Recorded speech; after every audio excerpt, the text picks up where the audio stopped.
नमस्कार, जय जोहार साथियों। आप देख रहे हैं छत्तीसगढ़ तक। मैं हूं आपके साथ पूजा शर्मा।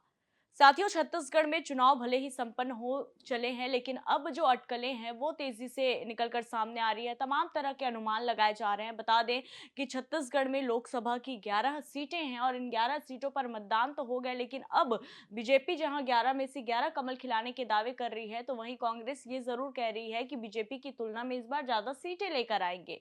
तो सवाल ये उठता है कि बीजेपी अगर 11 सीटों पर जीत के दावे कर रही है, तो कांग्रेस कैसे इससे ज्यादा सीटें लेकर आ सकती है।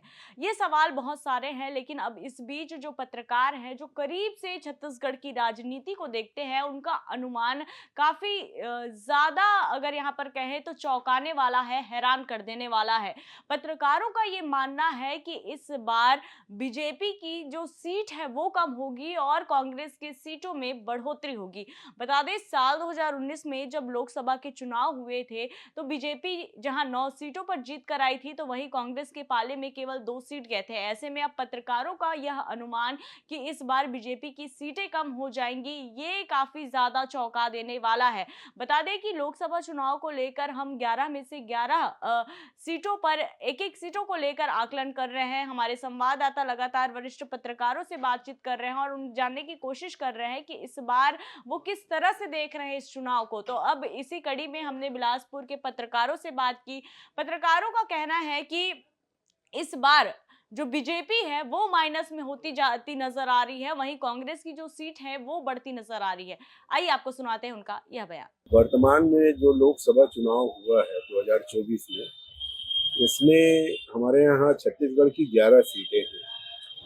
पिछले बार जो भाजपा को सीटें मिली थी, उसमें ऐसा महसूस किया जा रहा है, जो रुझान दिख रहा है उसमें अभी सीटें कम आएंगी, कांग्रेस की कुछ सीटें बढ़ सकती है, ऐसा महसूस हो रहा है। ग्रामीण क्षेत्रों की जनता को लोकसभा और विधानसभा की ज्यादा जानकारी नहीं रहती है और अभी जो राजनीति उथल पुथल हो रहा है, तो कहीं ना कहीं बीजेपी छत्तीसगढ़ में 1-2 सीट भले माइनस जाएगी। पिछले बार 2 सीट आई थी कांग्रेस, 9 बीजेपी आई थी। इस बार ऐसा लग रहा है कि 1-2 सीट से नुकसान हो सकता है बीजेपी को। तो जैसा कि आपने सुना कि किस तरह से यहाँ पर पत्रकारों ने अपनी राय रखी, वहीं एक अन्य पत्रकार कहते हैं कि कांग्रेस में जो मनमुटाव की स्थिति है और कांग्रेस में जो कमी है, इसका फायदा बीजेपी को मिल रहा है। बीजेपी जीतती नहीं, लेकिन कांग्रेस की कमी की वजह से यहाँ पर बीजेपी जीतती नजर आ रही है। आइए आपको सुनाते हैं उनका यह बयान। यहाँ पर ये है कि मैं बोलता हूँ देवेंद्र यादव अच्छा है, ठीक है, पर देवेंद्र यादव को माइनस उन्हीं के लोग कर रहे हैं।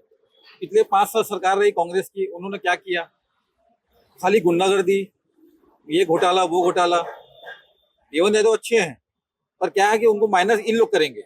आपस में जो उनकी लड़ाई झगड़ा है, जबकि ये सब चीज बीजेपी में नहीं आती है, तो उसका बेनिफिट बीजेपी को मिलेगा। बीजेपी जीतेगी नहीं, मतलब इनके कमी कारण वो बीजेपी। तो जैसा कि आपने सुना कि इस बार जो पत्रकार हैं, उनका ये साफ तौर पर कहना है कि देवेंद्र यादव भले ही बाहरी प्रत्याशी हैं, लेकिन यहाँ पर बिलासपुर की सीट इस बार कांग्रेस जीत सकती है। बता दें, बिलासपुर लोकसभा की जो सीट है, इसे बीजेपी का गढ़ माना जाता है। बीजेपी यहाँ से जीतते आ रही है, लेकिन इस बार वोटिंग भी यहाँ पर कम हुई। ऐसा माना जा रहा है कि जो नाराजगी है जनता की, जो नाराजगी है ग्रामीणों की, वो इस बार वोटिंग परसेंट में देखने को मिली है। क्योंकि जो ग्रामीण क्षेत्र के लोग होते हैं, जो ग्रामीण होते हैं, उन्हें स्थानीय मुद्दे और राष्ट्रीय मुद्दों में अंतर नहीं पता होता और वो स्थानीय मुद्दों को ही देखते हुए यहाँ पर वोटिंग करते हैं। ऐसे में अब वो ये मान चले हैं कि हम लंबी लंबी लाइन लगाकर यहाँ पर वोटिंग देते हैं, लेकिन हमारी जो समस्याएं हैं उनका समाधान यहाँ पर होता नजर नहीं आता। यही कारण है कि इस बार वोटिंग परसेंटेज भी कम हुए हैं। और